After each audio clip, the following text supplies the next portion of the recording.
বৌমা একদম ঠিক কথাই কইতাছে। আমার বিশ্বাস সুলেমান তোরে দেখে একের বুকে টাইনা নিব, তো সব মুশকিল আসান করে দিব। তুই এটা আমারও সাথে করে লয়ে যাইস। দেখো মায়ও কইতেছে, তুমি একটাবার চেষ্টা করে দেখো, আমার মন কইতেছে সব ঠিক হয়ে যাবে। কারো শিপমেন্ট হোক আর না হোক, আমার শিপমেন্ট হতে হবে। আমি সুলেমান, আমার নামই একটা। বাবা, হুম, আমার টাকা লাগবে। কত টাকা লাগবে? ম্যানেজার সাহেব, সাব্বিরের অ্যাকাউন্টে 30,000 টাকা দিয়ে দাও। স্যার, সিনিয়র গ্রুপের ম্যানেজার মিস্টার ফিরোজ আপনার সাথে দেখা করতে এসেছে, ওনাকে আসতে বলবো? বলো বলো বলো। ওয়েট, একটা ফকি সে যখন রাজার সামনে বসতো অনুমতি লাগে, সেটা ভুলে গেছো? তোমাকে আমি বসতে বলেছি। মিস্টার সুলেমান সাহেব, আপনি হয়তো বা ভুলে গেছেন এটা আপনার বাসা, অফিস না। আর আমি এখানে কোনো অফিসিয়াল ডিল করতে আসি। জানি তো, অফিসে ডিল করার হিম্মত তোমার নেই, সেই হিম্মত তো আমি ভেঙে দিয়েছি। মানুষ নর পশু। তাহলে তো জানতেই হয় তোমার সেই পশু বাবাটা কে। বলো বলো।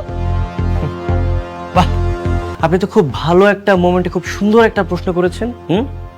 আমার নরপশু বাপটার পরিচয় তো তাইলে দিতে হয়।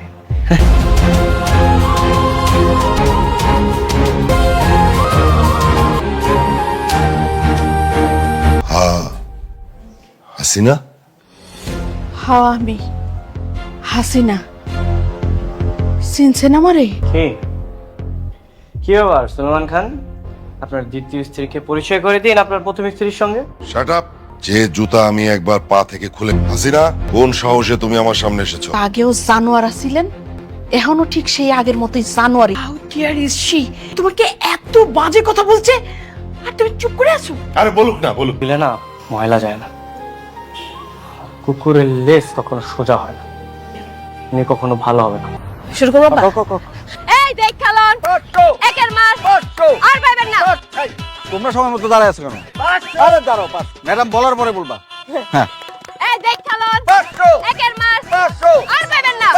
বিদেশি মাছ বাই চালান দেখ খালন। ভালো আছে ভাই, নেন দেখেন ভাই দেখেন। দেখেন। বড় ভাই, ছোট সাইজ